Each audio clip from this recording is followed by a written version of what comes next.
Ayan. Hi, favored ones. Welcome to Soul Talk. Our guest for today is Guada Tagalog. She is a Reiki master and a life coach. She has an art and wellness shop called Inklings by Guada that features healing art creations. Yeah. Um, she also does healing with intuitive art workshops and cacao ceremonies, which brought a lot of reflections and guidance to the well-being of many people. So let's all welcome Guada. Hi, Guada. Oh, hi, So nice to Michelle. have you here. Thank you for having me with Soul Talk and early bird riser ka din pala. Sobrang aga. Ay lang yun. Actually, Guada and I met in one of the Mystic Fairs that we both participated in. Mhm. And apparently she also helps Kalinga Critters. Mhm. So, like, oh, nakakatuwa, small world. So, Oo nga. eto, nandito na tuloy siya para ituloy lang namin yung kwentuhan namin. Started at the Mystic Fair that we Mm. attended. Perhaps, Yes. we could talk about um healing with intuition. Mm-mm. How did it all come about? Parang ever since ba mahilig ka na sa art, and when did you infuse healing into it?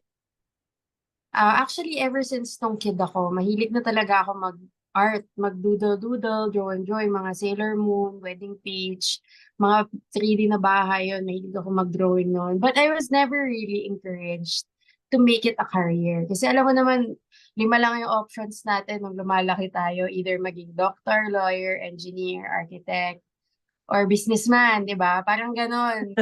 So, hindi naman kasama yung artist do'n. So, pero alam ko na I always wanted a creative job. So, I took communications in college. So, what came to me before was I was under my spiritual awakening era. No, because I left this corporate job that was very toxic for me. I was doing my own thing, and then I suddenly came about Reiki, and they asked to learn Reiki from Teacher Sarah.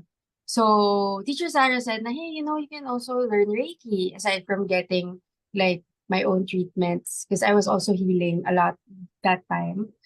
And then during that time as well, I was part of an online community of mediums just because I wanted to get a reading, gano'n. Pero ito kasi sa foreign country to. So mostly sa US, gano'n, Australia. So it's a community of mediums there. And I can't pay them dollars because I don't have a lot of dollars back then. I was around 25 or 26 years old. And then I just asked na, would these people be interested in art? Because I can do the ganyan. And then I asked Teacher Sarah, Teacher, pwede mo bang i-infuse yung Reiki sa art? Para yung art, maging parang healing art siya and ma-help yung people, to feel the energy, even if it just comes from the art. And then sabi niya, yeah, try it. Why not? Ganun. And then I started offering it yung healing art. Um, Knowing me, I'm not trained in art. So I don't have any fine arts training. That's why it also started with intuitive art. It's also because I really am just drawing from what I feel like drawing. So from there, I realized na, hey, if you actually tap into what you're doing, your art can say a lot about you. If you just really tap into what you're feeling, your intuition, may makukuha kang sagot from the universe. So that's how healing with intuitive art started. And since I started offering it, nag-start nga siya sa online community na people wanted me to make Reiki art for them. So nagdoodle ako ng mga uh, artwork for them. And it always comes with the message. And the message is resonating with them as well. So I know na I'm tapping into something that's bigger than us. Na I'm not just creating art aesthetically. I'm not just charging it with healing energy. I'm also receiving um information that will guide the people I give it to. That's why whenever I do commissions, I also ask for a special intention. Kasi Usually, I get inspired by their special intention, and they also receive a message for their special intention. So, example, a person would like to know to have a special intention more about love. So the art will be inspired around love, and I will, as I draw, I also receive guidance and messages na I also share with the person, and it actually is very helpful for them. So that's how I do my whole thing, and that's how it started. And the rest is history. Yun. So inoffer ko na rin siya in our own community, in our own local community. And it has been received well so far. Yeah. Doon na pala siya nag-start sa toxic na Mm-mm. corporate work. But Mm-mm. right now, are you doing this full-time or do you still um have a corporate work? Right now kasi nung pandemic, I gave birth twice. So I have two kids now. So nagkaroon ako ng babies ng 2020 tsaka 2022. So I'm very hands-on with them. So I'm still taking care of them myself. Wala kaming yaya. So so technically it's my full-time job, but my really full-time job is being a mom. So I do no other work aside from Inklings by Guada, which is my healing art business. Kasi number one, wala akong time to do anything else. Yun na yung kaya ng power ko. And number two, I honestly, as long as I can keep it up financially, I don't plan on getting any other jobs. Unless like of course, the universe really is very adamant or presents me with an opportunity I cannot refuse. Pero so far, sobrang aligned pa naman kami na I just continue doing my healing art, and somehow some way it's going to help my family as well. So thankfully I'm not forced yet to take any jobs that I don't want to take. Kasi nga, palagi ko sinasabi kay universe na ito lang naman talaga yung gusto kong gawin. Parang after all those years ng paghahanap ng sarili, nahanap ko na siya. So let's make it work, and hopefully um please don't take it away from me, and don't take my time away from my kids. Kasi yun nga yung line of work ko kasi, professionally, it's really a lot of work. So, I'm really manifesting this life where there is balance na I do art, I help people, I serve with joy, and I'm very present with my kids. So, i-manifest natin lahat ng kaya, Oh, benta-benta pa masaya and rin kaya commissions maging pa muli. full-time. Full-time Yeah. motherhood, it's really, really fun. Especially Mm-mm. when you enjoy it, 'di ba? And then it was Mm-mm. given by the universe. Mm-mm. Um, pero meron din naman ibang women who really choose to be focused more on their Yeah. careers rather Yeah. than kids. And there's no judgment naman there, 'di Kanya-kanya ba? talaga yan, oo. Ako Mm-mm. kasi, even before pa ako mabuntis, sinabi ko na talaga na I really want to be this kind of mom, the mom that I am today. So I really pushed for my business to take off even before I actually got married. So unti-unti ko talaga siyang tinrabaho. Hindi siya yung tipong nag-quit lang ako bigla kasi gusto ko na siyang gawin. Hindi, as in strategic move talaga siya kasi I really want to be this kind of mom na napagsasabay ko yung work and time with my family. So even before I got pregnant, and inayos ko na yan, nag-offer na ako ng mga healing services at home, in our condo back then. Para tapos gumawa na ako ng mga cards, thinking talaga na, okay, because I know I wanted kids as well. So, kumbaga na-manifest ko naman lahat na parang before I have kids, I want to make sure na my business is running so that if I don't get the chance to really work, meron ako pa ring source of income. And I've already built these people na I help. And kumbaga may na-start na ako. Yun. So far, so good naman. Kasi yun nga, nung pregnant na ako, my business is running on its own na din. And so far, I'm not yet being asked to come back to take any other day jobs. But I'm open to it. But for now, I'm really doing all these things talaga to really buy myself time. Time talaga. Time for the things that matter to me. Rather than, of course, financial din. Pero soul calling ko talaga 'to, eh. So ano talaga, I'm just betting on myself right now for Oo, the life I want. Yeah. oo nga. Pero you also have ano 'no, you also have a Shopee, tama ba? A Shopee shop? Yes. Yes, I have a Shopee shop, shopee.ph/guadat. Dun yung mga paninda ko. Yun, so sabi ko nga, um, I cannot just do healing art. I also have to, kumbaga, mass produce what I make. That's why I also have these notepads, stickers, stationery products, totes. So I really try to um, put myself out there in a way. And yung mga to, mga bago ko lang tong natutunan. So ginagawa ko lang talaga siya kagad. Kumbaga like, talagang I really try to show up for my dream and just keep on being creative and thinking of ways how I can spread more healing art to women. Kaya nagka-Shopee shop din ako. Bago lang yun, eh. This year lang Ah, yun. talaga? Oo, this year lang yun. Kasi before, I was really just doing commissions, paintings. So this year lang talaga ako nag-invest sa mga ano talaga, merch for everyone. Meron naman ako before, pero these are really produced from my paintings. So now, talagang nag-create ako ng digital designs like mandalas and illustration, specifically for them to be stickers, to be totes, gano'n. Hindi siya parang prints lang of my art. So may Reiki pa rin naman sila. So feel ko mas madami akong na-reach na tao kasi number one, mas accessible yung small items and may purpose sila sa life ng tao. So may more awareness din when I started selling these smaller giftable items.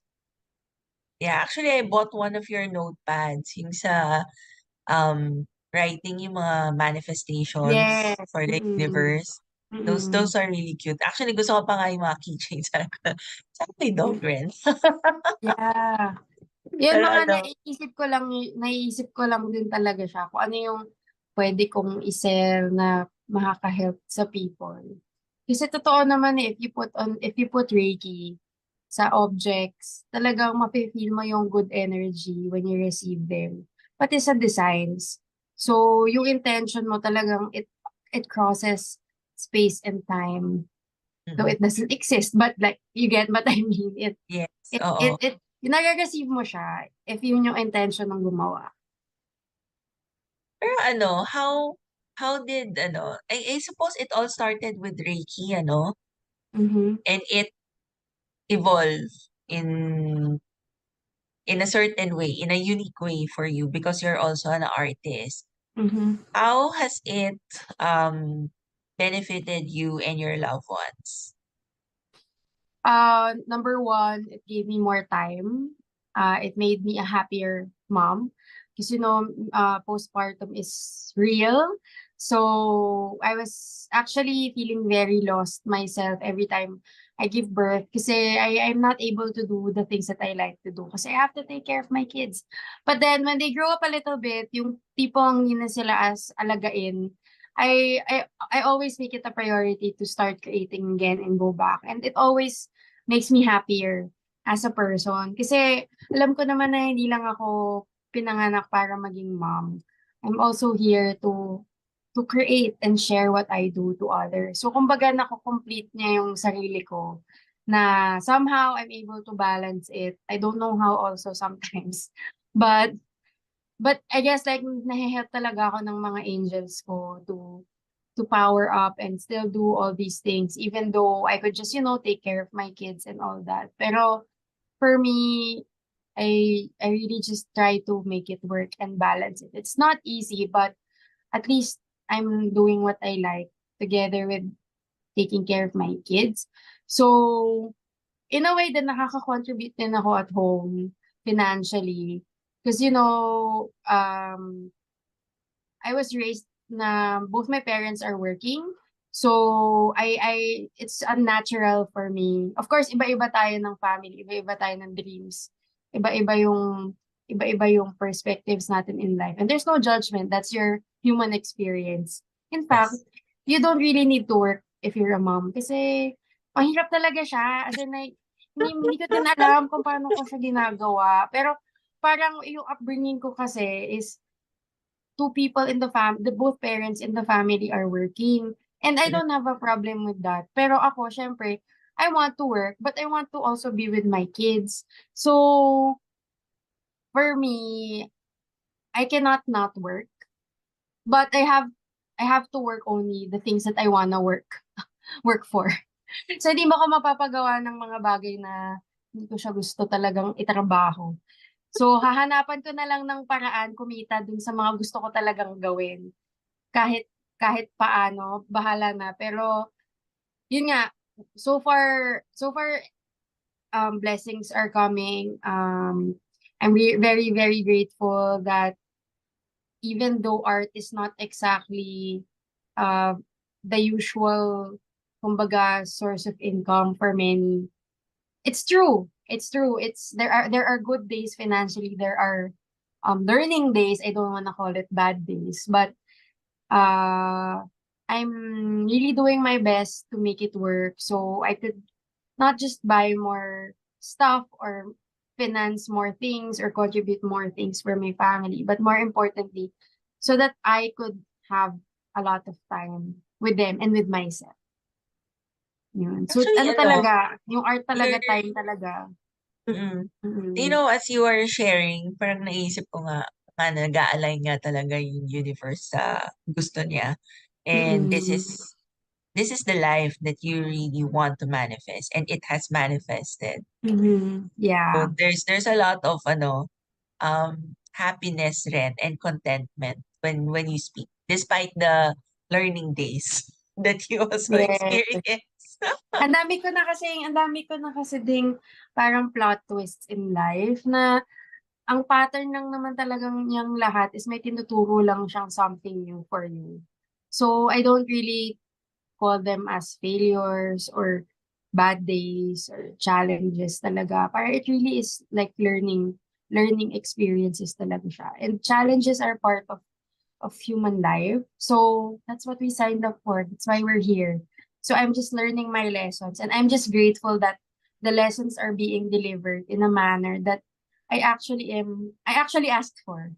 Kasi syempre pag magma-manifest tayo, meron naman yang upside and downside. So nung pinasok ko naman tong sabi ko try ko talagang mag-make ng living out of art, out of healing. And it's really the road less traveled. And it's not ideal for raising a family.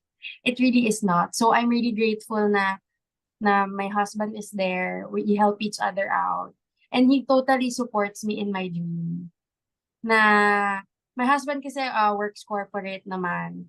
So nakakatuwa nga kasi parang siya, okay for now ako yung magpo-corporate job kasi may dreams din naman siya, 'di ba, na gusto niyang gawin. So, kumbaga, siya muna now and then sabi niya, "Oh, pag sobrang successful ka na diyan sa business mo, i-hire mo naman ako." Parang gano'n or alam mo yun, it's also a goal na eventually we won't need to work for other people anymore. So I'm also doing my part on my end na may future din naman yung husband ko na nakikita dun sa ginagawa ko. So we really are very supportive of what we do. And that's important, I think. Kasi kumbaga like aligned din yung streams of income na pinapadala ni universe kasi pareho kami ng goal. So, somehow the universe is supporting us. And totoo to kapag meron akong pinag-iipunan, biglang dumadami yung clients, biglang dumadami yung sales, yung commissions. So, I really experience miracles a lot because of the path that I chose. And I feel like baka yun din yung reason ni God and the universe na parang, it's not the most stable job, Guada, but watch us. Watch us and see what we can do for you when you need it most. Kaya yung mga times na wala talaga or parang, oh, it's not a financially good business month. Kasi nazi-zero talaga ako. Don't get me wrong. And I just really have to be smart about saving my money because I know those days come. So, may mga times talaga and I still feel down about it. But then there will be really, really good months. To the point na ang feel ko ang lesson ko talaga dito is, it doesn't have to happen all the time, but you will receive at the best Yes. time. And sometimes the amount you receive at the best time is even more than you imagine. So, it's really a lesson of trust. This whole thing that I'm doing is really just teaching me na anything is possible, and we're just we just placed you there so you can also experience our presence because we're really here to help you. So, maganda din siyang spiritual exercise. Kahit kaba-kaba minsan kasi naku, yung mga anak ko malapit na mag-aral. So, kailangan ko na mag-ipon ng mga pang-tuition, gano'n. Pero so far, laban pa, kaya pa. Oo. I can quite relate to that because I Mm, also work corporate and syempre mm, sa corporate, regular income stream, mm, 'di ba? mm, But also came a point wherein I also have to embrace the irregular income stream. mm. Parang dun minsan yung actually hindi nga minsan eh. Dun madalas yung biggest Yeah. income downfall or wealth Yeah. downfall. So yun But of yung parang course, style, oo. oo, yun yung style namin ng husband ko eh. Siya kasi may fixed income siya. Pero ang fixed income kasi, it's fixed, di ba? So, kumbaga yan na yun, computed na yan. It's like allocated already. But then on my end, ako yung may minsan na, oy, may commissions ako today. As in, nagre-rejoice talaga kami. Alam mo yan, like more, kasi because it doesn't happen as often yet. Kumbaga, every small sale, every commission, it's something to really be grateful for in our family. Kasi it means na syempre ako, ang contribution ko is, we get to have a nice birthday party this year, or alam mo yun, makakapasyal tayo this year, or makakakain tayo dun sa gusto nating kainan. Kasi these are really, I wouldn't say extras, pero parang happy money. Like, what I earn is happy money. And I feel like because it's happy money, it comes at the right time. And it's really a lot of lesson for me on abundance. Na things will be provided for you. And when you really need it, talagang magpo-provide si God. So may mga times talaga na, God, gusto ko talaga ng magandang birthday party para sa mga anak ko. Or gusto ko talaga silang mapaaral sa school nito. Hindi kaya ng intuition ko na hindi dito sa school nito sila mapapaaral. But I don't know if I have the money for it. But then somehow, I'm able to produce that money. Alam mo yon, through people who trust what I do. Kasi hindi naman ako yung nagdo-door to door na parang, uy, baka gusto nyo ng art dyan. Hindi pa naman ako ganong level. So, may mga talagang pinapadala lang talaga si God na I am exactly what they need at that time. And they are exactly what my family needs at that time as well. So, why not, 'di ba? So, I'm like, ano talaga, itong trabaho ko talaga, it's really a door for miracles all the time. And I'm very grateful kasi, of course, I'm only able to do this because my husband is also working hard for our family. And this is something na it's a blessing talaga. And I really experienced the support of the whole universe and my family by doing this. Kahit yung relatives ko, yung family ko, when there is a time na I need to paint a lot, or I have bazaars, I have workshops, my parents, my in-laws, they're always there ready to help. My sister, she's also very present with her family. So I'm really 'di ba it takes a village. So I have the village and I'm very grateful for that as well. Kasi they know na nako, if ito si Guada mag-mommy lang siya 24/7, baka ma-depress or something. At saka, why not? 'Di ba kung source of income siya, it still work. Yun yung parang thing din na gusto kong ibigay awareness sa mga tao na moms can also have jobs, 'di ba? They can still thrive in what they do at home if that is what they want. But if not, then that's fine. Pero it's possible. Like you can be a mom and you can still thrive on your own. So it really depends on how hard you are willing to work for it. But it is possible. You just don't be afraid to ask for help. Kasi hindi mo talaga siya kaya mag-isa. Kailangan mo ng help. Lalo na kami, wala kaming yaya. So, ano talaga siya, Very sacrifice hands-on, talaga siya. no?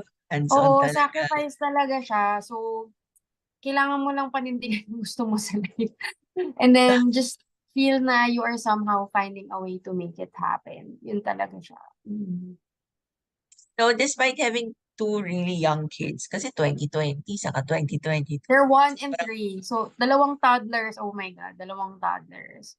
you really look great pa rin. Parang Ay, iba naman na thank aura. you. So, Thank you. you are living this happy life and manifesting the happy money whenever you need it. Mm. This is such a big blessing din. Mm. Perhaps you could share na lang your services and Mm. if do you still have bazaars pa ba Mm. this coming weeks? Actually, umiiyak pa rin ako, don't get me wrong, guys. I cry a lot. I mean, this is a nice life for me because I placed it there and I manifested it. But the days can be really, really tough and challenging. And kasama na ng healing practice ko is iiyak lang siya talaga pag di mo na alam yung gagawin mo. Umiyak ka lang, umiyak ka, bumili ka ng kape, magtimpla ka ng kape, magluto ka, mag-drawing ka. Talagang ano talaga siya, it's who I am right now, what you see is really a product of many tears that I still cry. Maybe last week lang or something. Basta I just really allow myself to feel what I need to feel so I can get over it. And kumbaga like iyak ako, ano ba to? Ano ba to? Ganyan. And then like, okay, naiyak ko na siya, naubos na siya. Okay na ulit ako. Gawa na tayo. You Pero know how meron pa rin, that oo, yun yung parang, way mo to release. yes, and then I just talk to my husband, share my feelings. Kumbaga like, it looks very ideal, but kahit naman yung ideal situation, it still comes with a lot of tears and a lot of struggles. Yun kaya nga sobrang advocate ako ng a lot of people are dealing with, everyone is dealing with something. Even if their life seems very, very good and all put together, hindi, meron pa rin yan. Kasi we never stop learning and we just keep on getting to know ourselves better. So, product ng mga rejections ko recently is, sisegue na ako dun sa pag-promote. Oo, sure. Intro ko lang. So, ang next bazaar ko actually is for my book launch. So, I made the book. At Wow. hindi siya nakikita. But Ayan, yeah, I babain made the babain book. mo pa ng konti. Yan. Ayan, anthology. So, it's called Anthology. So, Anthology siya kasi compilation siya ng mga moments in life. So, kaya siya Anthology. Yun lang talaga yung Napaka-creative explanation. naman yan. Yun lang talaga yung meaning. So, siya, mga tula siya na I made starting from my college days until na maging mom na ako. So, sobrang, siya, span of mga at least 10 years. And ito yung creative outlet ko. So, I was writing whenever I feel sad. Yun yung creative, right? Whenever I feel sad, happy, woke. So, kung ano-anong emotions. I apparently wrote it down. And then, I've I've always wanted to make an art and poetry book. Pati nga yung mga dito meron siyang mga, ayan okay lang na May mga sensor. drawings. Meron siyang mga drawings and paintings. Kasi, plano ko talagang gumawa din ng coloring book. So, kumbaga, recently, like last month lang, medyo madami akong challenges and rejections. So, for me, ayokong magpatalo. So, sabi ko, hindi. Hindi ako papayag. May dapat mangyaring maganda sa buhay ko ngayon. So, nilabas ko yung 100% ko. Tapos sabi ko, sige, gagawa tayo ng libro. Tapos, kinumpile ko lang lahat talaga in like a week or 2 weeks. Lahat ng ginawa ko through the years. Number one, parang in case hindi din siya mawala in the void kapag biglang nasira yung computer ko or something. Sayang naman. And then, I made new ones. So, I made a lot of new poems with my current standing in life and perspectives. So, it's in the final chapter. And everything aligned quickly. I was able to find and create a lot and have the time for that.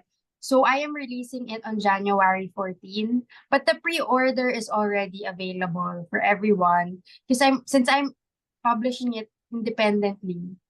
So limited copies lang siya. So ito yung latest investment ko, Anthology by Guada. So art and poems siya. So this is also me showing my very personal side, my perspectives about the universe and um my thoughts when I was young. So makikita niyo yung nakakatawa kasi while I was compiling it, I was like, oh my God, ganito ako dati. Pero happy naman ako. Happy ako with who I was. Happy ako na ganito ako before. Medyo dark lang ako before nung hindi pa ako na Reiki.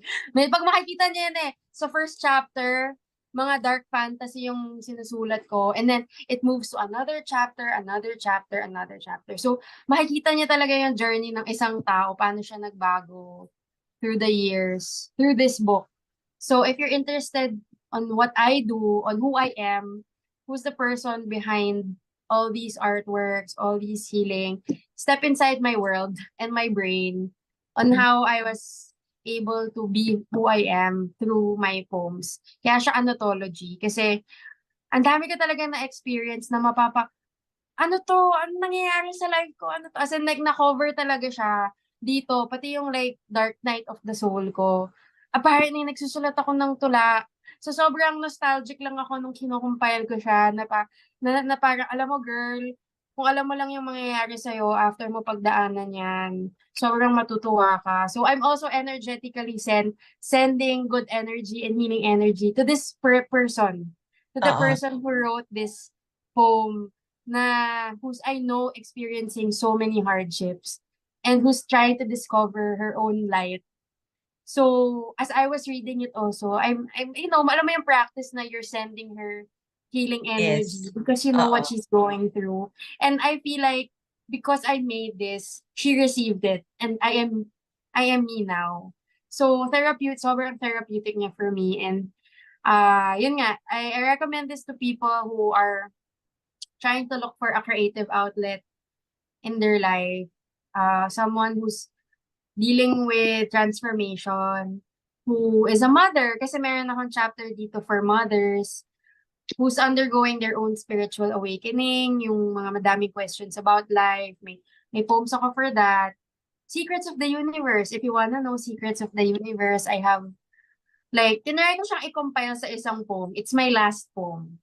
So, yung last poem ko, lahat ng natutunan ko about the secrets of the universe is here. Tinry ko siyang i-compile sa isang poem na 2 pages. So, hindi ko alam kung if you reach the end of the book, maybe you'll learn something new. Yun, so talagang yan yung special project ko before the year ends. A product of Wow. a product of a lot of I wouldn't say failures. I don't like using that word. A product of a lot of learning experiences na ang lesson nga natin dyan, if madami kang hugutin mo pa, baka mapagkakitaan natin yan.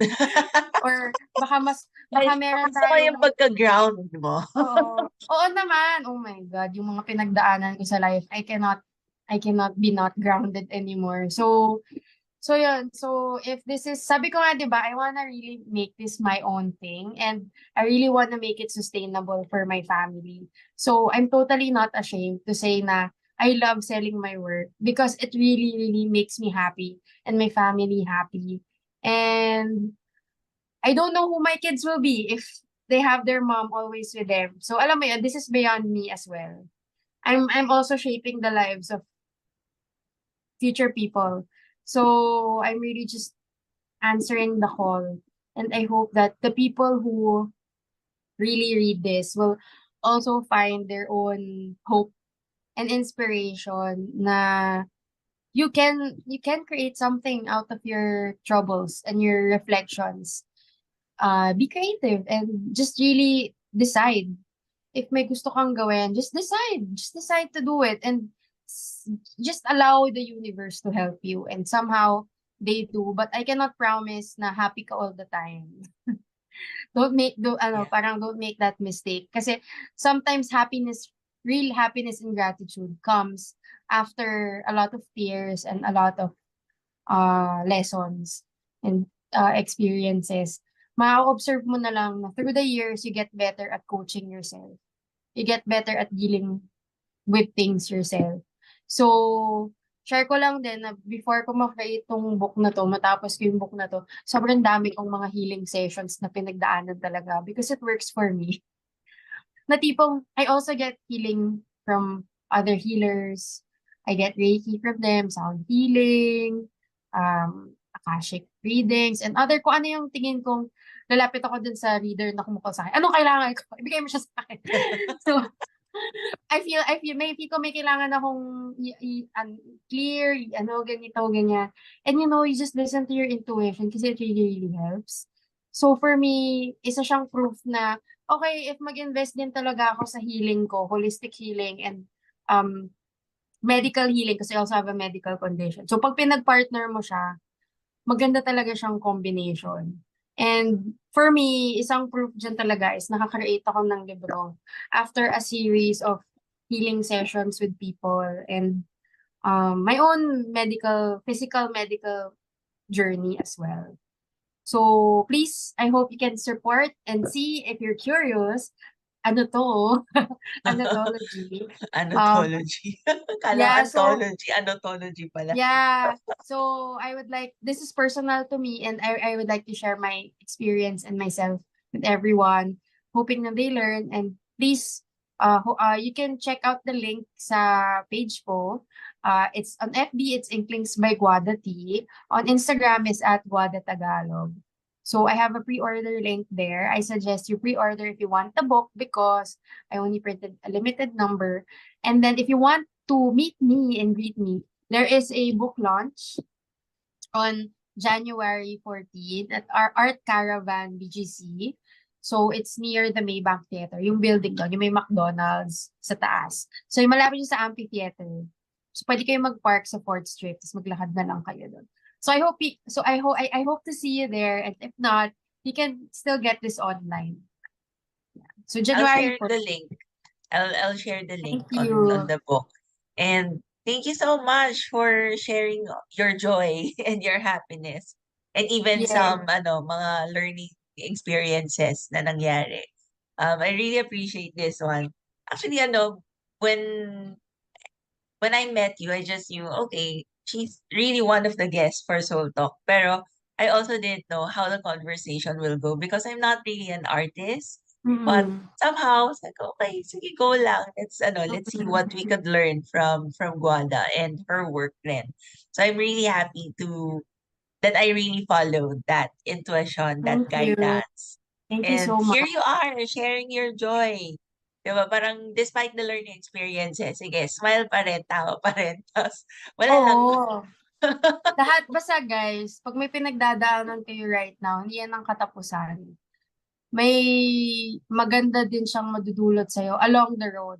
Maybe not tomorrow or this month or this year, pero just believe na you are still progressing kahit you feel stuck. It's progress. Kung ano yung mare-reflect nyo during that time is crucial for your development as a person and evolution as a soul. So do not take your, kumbaga, low moments for granted. Kasi minsan nandyan talaga yung, kumbaga, secret key na hinahanap mo. If I did not go through a lot of things, then I would not be here right now. And I still struggle. I still have a lot of struggles, but I was able to deal with it better. And I somehow know how to help myself more. Just because I've done this so many times in the past. So I hope that to those watching, kayo din na you get better. You get better at dealing with whatever you face. Do not lose sight of what you really want to do because it's still possible. And always ask help from your angels and guides and tribe because they really, really are there for a reason. And that is to support you with who you really want to be. That's truly you. So even if the job, like being an artist, hello, seems like it's not the usual road to take, then if that's what you really want to do, you just have to start and try. So that's just really all I did.